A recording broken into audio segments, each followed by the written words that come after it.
Bradley Sowash, and I am here with another piano improv tip of the month for pianists. So if I'm doing an improv tip of the month for pianists, why am I sitting in front of a drum set? Well, one clue is that there's some keys here to help you know you're in the right place. But the other reason is that today's topic is about hand independence. We're talking about how to do things that are independent of each other in each limb. That is one of the things that makes piano playing so cool, is you can play two different musics at the same time. It's a little like patting your head and rubbing your tummy, right? And here's a little quick exercise for you to start. Can you pat your head and rub your tummy with both hands? You know, developing that ambidexterity that pianists call hand independence. But the reason I'm sitting at a drum set is I want to show you a couple of drum patterns, both because they inform the styles that piano players play, but also because this is all about independent limbs. So let's just do a basic rock beat for a second, then we'll hop over to the piano in just a second.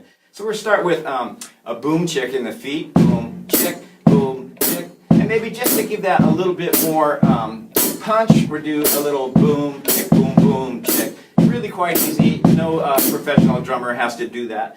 So I'm just showing the limb independence here. Boom, let's add the eighth notes in this ride cymbal. And then I'll do some accents with this snare drum. Maybe a fill. So that's just sort of a basic rock beat. Notice that all four limbs are doing different things. We're talking about piano today if you just joined us, but we're starting on drum set. Just here's another one, just for variety. Here's a basic swing beat. 4 on the floor, a 1, 2, 3, 4, 2 and 4 in the hi-hat. Right foot's going on all the quarter notes, and hi-hat is on offset half notes. And then we put a little swing beat on the ride.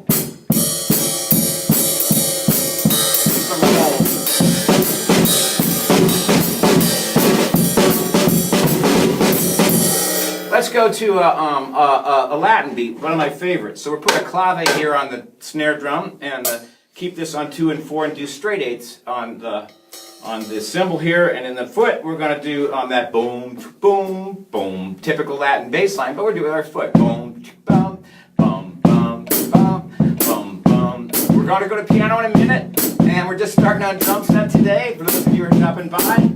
So here's a typical Latin beat.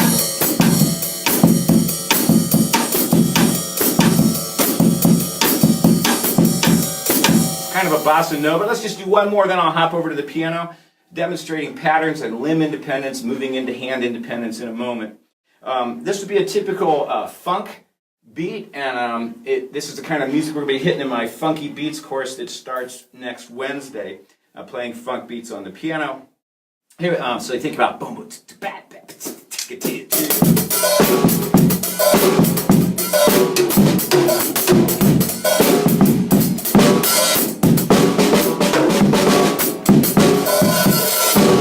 we have a lot of 16th notes bubbling along on there.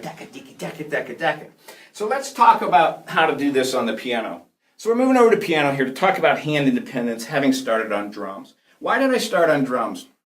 Well, the answer is that everybody looks at drummers and says, "Oh, that's amazing. How do you have so much rhythm and so much coordination? You're so able to do 4 different things." 4 different things? That's nothing compared to what piano players do, right? We've got 10 different things we do. Well, maybe not 10, because sometimes we're doing the same thing with a couple of fingers, but it's common in piano playing to have a sort of a one line under the pinky, and then another line under the thumb, and then maybe some chords here on the bottom of the hand and a melody on top, something like this.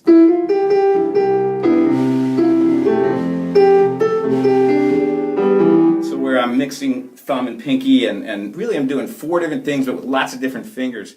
There's only 3 drums over there and 3 cymbals. We've got 88 problems here. So I just want to say that playing the piano is all about that hand independence. What do I mean by hand independence? Let's just define it. The ability to do one thing in one hand while doing another thing in the other hand. This is what I would argue. It's not so much about hand independence as much as it is about hand integration, about figuring out how the hands interact with each other to make a rhythm. It's really a brain game, much more than a hand game. The fingers, it's not hard to push down piano keys. So the biggest thing we have to do is get over the idea that our dominant hand runs the train or drives the car. So I'm right-handed, so I use my right hand to use tools and to write and to cook and to reach for things and to brush my teeth, and it's always right hand, and it tends to just want to take over. But the thing is, especially with pop jazz piano styles, the left hand is the time. The left hand is the drum set I just played. That's where the beat lives.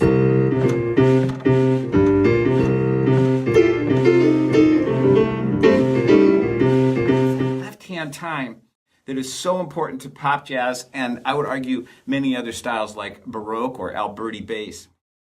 Left hand, think of it as your drummer. And you have to really let that sink in.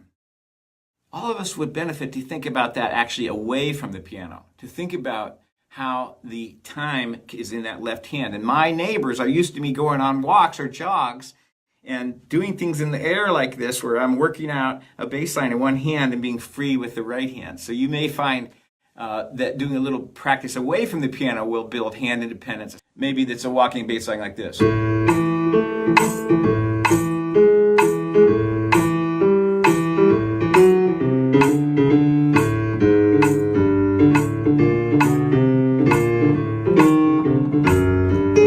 Then the singer comes in.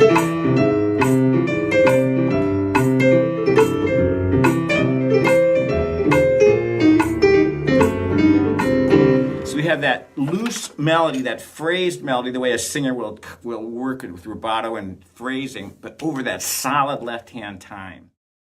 That is a typical example of hand independence that's not just a rhythmic challenge, but totally different roles going on. We're singing in one hand and playing time in the other. And of course, there's nothing new about that. You find that in Chopin. And it's evident that he is improvising with his long flurries of melismatic notes that reach between melodies, whatever that stuff is in between. So let's talk about, I think there are 5 levels of hand independence. The first one is left hand patterns in a limited range with inversions. And that means in Alberti bass, we have a pattern, bottom, top, middle, top, bottom, top, middle, top. But I'm changing inversions, of course, to make the nearest chord, be underhand without jumping all over the piano. So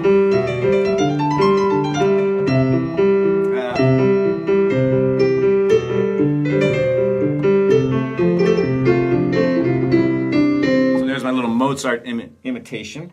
And it's really not a whole lot of independence going on, because while we do have a pattern here, everything's all even and logical and lines up together. Another more difficult thing is to use left-hand patterns in a larger range, all root position. So for example, a boogie bass with C in the bass. And then when the chord changes, F in the bass. I'm going to give you some tips how to practice this in a minute. So we're moving the hand over a larger range and keeping that pattern going while improvising on top of it or playing the written music.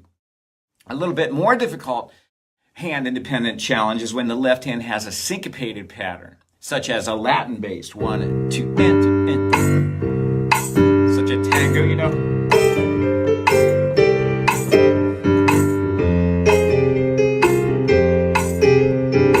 So that, because we have a syncopation, we've got overlapping syncopations, especially if we're busy, like so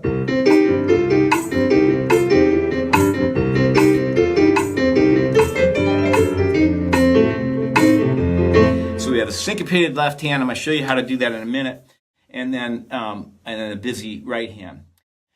Even harder yet is when you have mixed patterns, both which are not patterns, both which are improvised, such as a walking bass and a solo on the right hand. So now we're getting pretty hard. Even tougher is if both hands are soloing, no walking bass.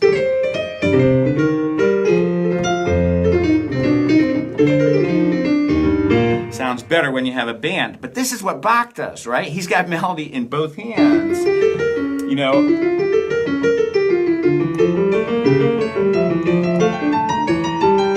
So who's got, you know, he's got two melodies each in each hand. So that's pretty tough. Now we really have hand independence. Melody all over the place, one hand accompanying the other and taking turns going back and forth. I would say that that's about the toughest form of hand independence that there is. Jazzers do it by improvising in both hands. Classical musicians do it by reading complex parts written by the likes of Bach. So I'm going to do a tiny little commercial break and then give you my tips about how to develop hand independence, which is just to invite you to my wonderful online jazz piano classes. We're having a ball there. We've got mostly piano teachers, but also several adult hobby pianists, and we're learning to improvise and get off the page and make our own music. And we've talked about the various levels to review of how there can be harder and harder challenges to put the hands together. So here's one of my biggest tips, my best tip. If you're going to leave it a second, you know, wait for this tip because this is what it's all about. Most of the time, hand independence is not actually doing two things at once. Rather, they're working together to make a collective rhythm. Let's say we're doing something like this. We're playing quarter notes in our right hand. Do it on one note, and the left hand is playing a syncopation.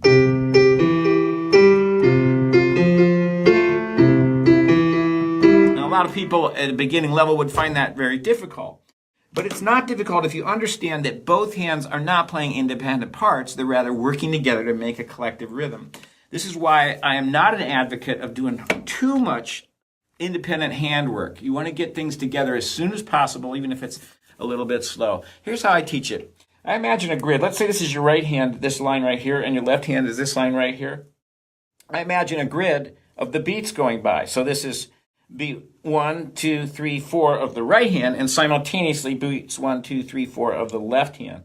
In between each of those, we can imagine subbeats. So that's why I wore this shirt today, which says, you've got to subdivide. It's my rhythm shirt, right? So if this is the beats here, we're playing quarter notes in our right hand, we might say we're playing here, here, here, and here. Beats 1, 2, 3, and 4. And in the left hand, notice that on that rhythm I showed, the hands are actually together here. And now on this syncopated left hand, the rhythm comes in right here after the right hand, and then they rejoin here in the end. Whereas on the top, 1, 2, 3, 4, on the bottom, 1, and boom, boom, that means if you put these together, there's actually a rhythm between the hands. That doesn't look so good upside down in writing. Let's try that again. There's a rhythm between the hands, which is actually not very complicated. There's what the collective rhythm of both hands is playing. So let me just demonstrate that on the piano. Left hand, 1, 2, and 3, and 4. But I think right and the left comes in after the right. 1, 2, left. So it's a question of right, left, and both. So I would say both, right, left, both, right, left, right, together. Both, right, left, right, together. Now another way to show this is on these rhythm boards that I make, and I'll just show you how we would lay that out. Here we have all the little dots here representing the beats, beat 1, beat 2, beat 3, beat 4, and these are the and beats in between. So 1 and 2 and 3 and 4 and for the right hand, 1 and 2 and 3 and 4 and for the left hand. So if we do that same rhythm, I'll just put some marbles in here on the right hand on all the quarter notes, and then we'll compare that to the bass line underneath. It just gives a visual. And a fun thing to do with these is to have races to see who can, in a group lesson, put these marbles in the right place as quickly as possible from written music or orally dictated music. So here that would be the quarter notes in the right hand and the syncopated Latin bass line in the left hand. Again, connecting with the idea that both hands are playing one continual rhythm together. Okay? Similarly, if we ramp this up a little bit, if you're playing a pattern on this and you're improvising, rather than just think about a lot of eighth notes falling on top of here, you know, da da da da da da da da da da da da, we want to think about how this is 1, 2, 3 eighth notes, then a hit with 3 more, then a hit with 2 more. 1, 2, 3, 1, 2, 3, 1, 2, 1, 2, 3, 1, 2, 3, 1, 2. So with a bass line like this, we would adjust our solo, at least at first, to acknowledge that bass line. 1, 2, 3, 1, 2, 3, 1, 2, 1, 2, 3, 1, 2, 3, 1, 2. So they're working together rather than a completely independent.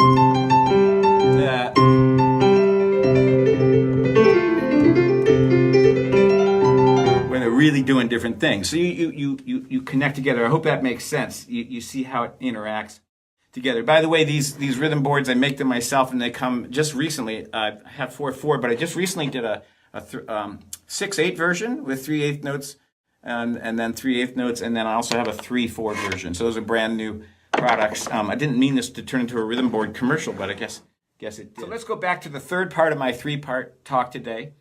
We first talked about levels of hand independence, and then I gave my best tip about working together to think about let's call it the composite rhythm of both hands. And now I'd like to just leave you with some tips on how to develop hand independence. The first thing, and this is one of the big differences, I think, between practicing written music and practicing improvisation. And by the way, I did a blog on that just recently at bradleysowash.com called How to Practice Jazz, and where it breaks it down. And one of the things that makes it different is you work on skills independently of repertoire. So before I even show you a tip, let's just isolate the skill of hand independence and then bring it back into your playing. So how would we do that? Lots of ways. I'll just give you a bunch of tips here there's like 5 or 6 tips here, so you might want to keep notes. The first one is to practice scales with different note durations in each hand, just to see how they work together. So I'm going to play, I don't know, a G scale, and I'm going to play, longer notes in my left hand, and my right hand is going to play twice as fast. So I'm practicing that independent thing that a drummer would do, like switching rhythms around your drum set. Maybe I reverse those long notes in the right hand and faster notes in the left hand. Now you can get more complicated and try that with triplets. Or 3 against 2.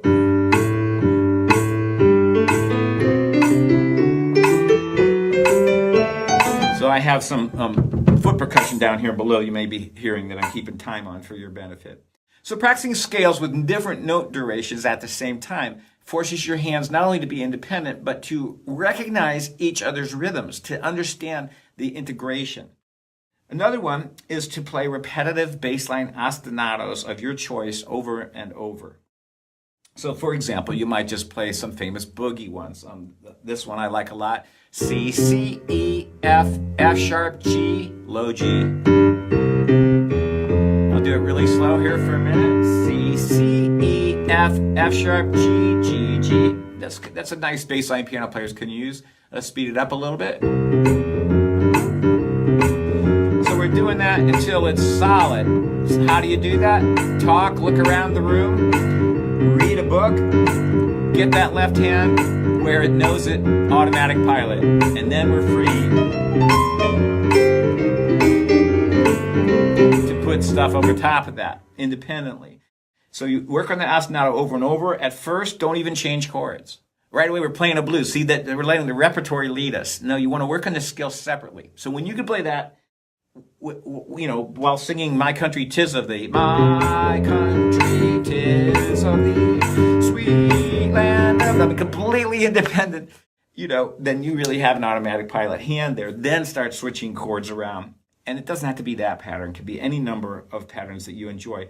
When I say repeat it, I'm talking like 30 times. Play it at least 30 times, and then move on to the next chord. And maybe that takes 10 times because the muscle memory's in there. So the third tip is to practice your left hand alone, until it knows the pattern, which is what I just did. But we're adding the doodling on top. Doodling. You don't want to do left hand alone forever because ultimately we want to put these together.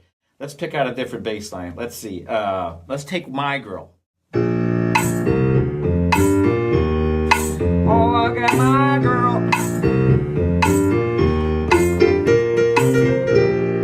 Right?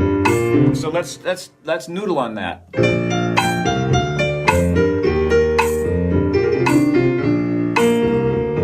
B flat scale in both cases.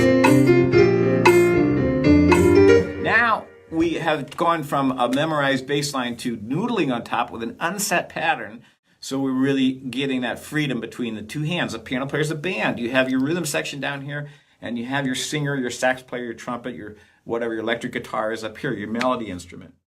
So let's go on with about 3 or 4 more. I mentioned earlier you can practice air piano on walks while your right hand randomly wiggles around. You know, you can, I'll show you something else you can do in walks in just a second. And then you could try switching roles. Oh man, is this tricky. So check this out.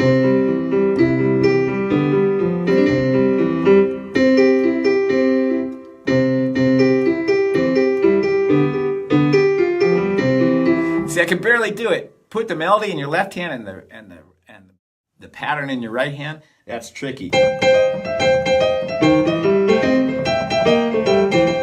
As opposed to,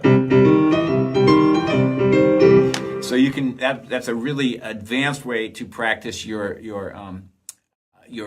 improvisation for sure. Can you do everything you do with your right hand in your left hand? Woo, that's a tricky one. So the last one, well, before I get to the last one, I want to just give you some things you can try. One is to pat your head and rub your tummy. All right, that's easy. That's way easier than what we do, right? Can you switch hands? Right? Try it right now, you know? And now we all feel silly, right?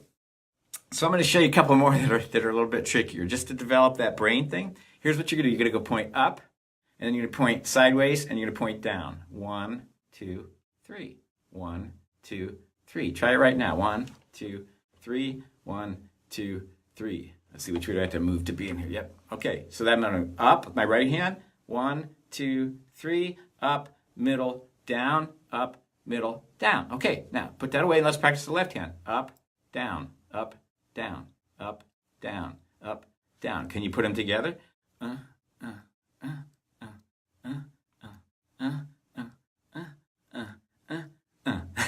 Try it. You're gonna be terrible at it. You're gonna say, "How's Bradley do that? He's amazing. His brain is like a genius." Not at all, because what I'm really doing is I've analyzed the pattern. It looks like this: both up, down and sideways, up and down, opposite.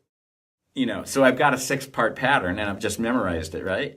So it's actually what I'm talking about. It isn't independent. It's integrated. One more you can try just for fun here. So you're just going to draw triangles. 1, 2, 3.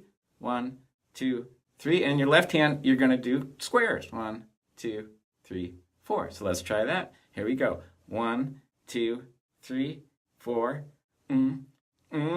That's tricky. That's a really tough one. So there you go. So my last tip on developing hand independence, and there's so much there to do there. You can hit those as much as you like. What I want to say is pick one. Don't do all those things. Pick one and just work it. But the point is, do it separately. Work on your hand independence independently of your playing. I'm moving over to the drum set here to tell you that the last thing you should do is work on some drum patterns. You don't have to be a drummer to do that. If you have a drum set, that's just a terrific way to develop that independence. But another thing you can do is just take a drum and it could be a hand drum or anything like that. Let's get a little better view here. And just play patterns on it. So I'm going to do that earlier pattern. 1, quarter notes. So just using a drum, it could be a hand drum, it could be the fall board of your piano or whatever. It's more fun with sticks, right? So I have. And then if you do have a drum set, put your feet back in. Basically, my last tip is learn some drum patterns.